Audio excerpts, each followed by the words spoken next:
मुख्यमंत्री म्हणून मी स्वतः सुद्धा उद्या 15 कुटुंबांना भेट देणार आहे आणि ही कुटुंब भेट उद्यापासून सुरू होईल।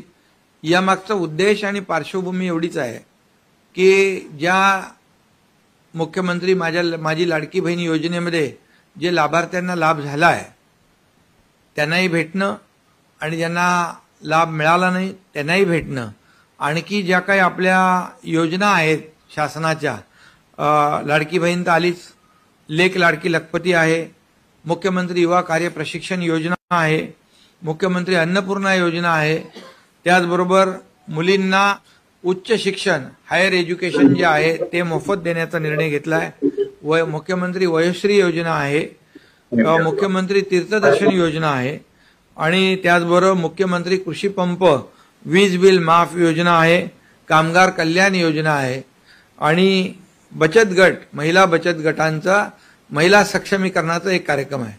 असे कार्यक्रम हे टॉप 10 कार्यक्रम आपण अनेक योजना ज्या आहेत त्याही आहेत, त्याबद्दल देखील त्या कुटुंबाला माहिती देणं, त्या कुटुंबाला लाभ मिळालाय की नाही या बाबतीत विचारपूस करणं, लाभ मिळाला नसेल तर त्याला मदत करणं लाभ मिळवून देण्यासाठी, आणि त्याचबरोबर इतर ज्या योजना आहेत या योजनांची माहिती देणं, ती प्रक्रिया कशी राबवायची आणि लाभ जो आहे त्या कुटुंबाला मिळाला पाहिजे, अशा प्रकारची मुख्यमंत्री माझी लाडकी बहीण योजना कुटुंब भेट हे आपण हा कार्यक्रम उद्यापासून आपण सुरू करतोय।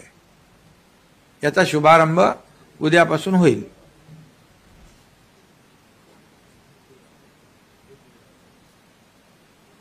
यांच्या समोर बोलाय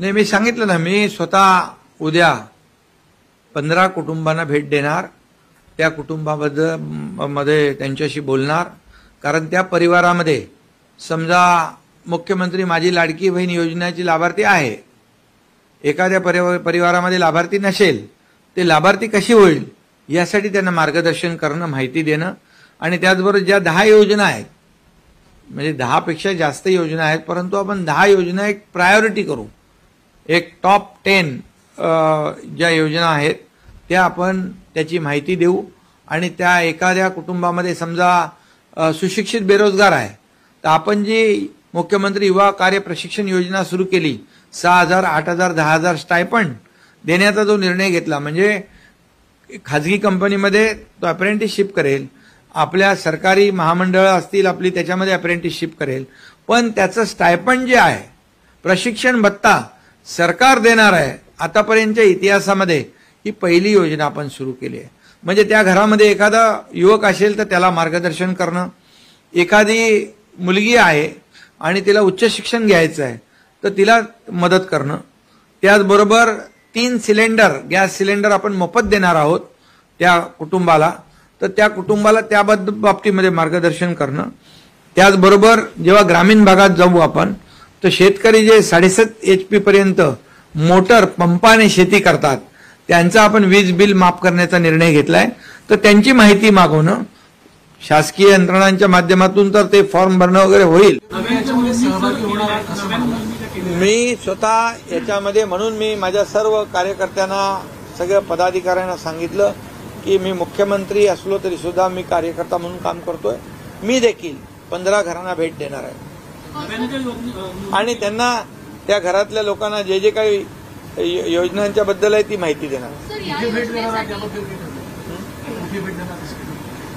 कुठे ठाण्यामध्ये देईन ना मी। योजना सरकारने कशाला केल्या? कागदावर ठेवण्यासाठी नाही।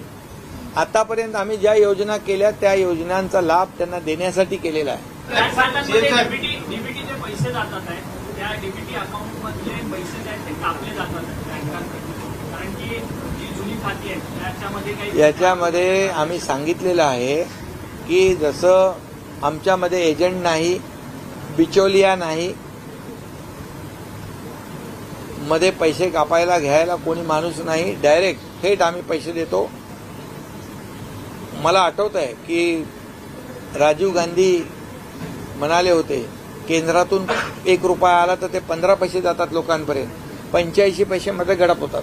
आमच्या इथून गेलेला पूर्ण रुपया बंदा तो त्यांच्या खात्यात जमा होतो. कुठल्या बँकेने जर अशा प्रकारचं हे लाडक्या बहिणीच्या खात्यातले पैसे कापले तर त्यांच्यावर कारवाई होईल. त्यांच्यावर जी काही कायदेशीर फौजदारी सगळी कारवाई आम्ही करणार. जवळपास 2 कोटी लाडक्या बहिणींनी अर्ज केले. 1,59,00,000 माझ्या बहिणींच्या खात्यात पैसे गेले थेट. त्यामुळे हा आकडा जवळपास 2.5 कोटीच्या वरती जाईल आणि त्यामुळे 2.5 कोटी माझ्या बहिणींना याचा फायदा होईल.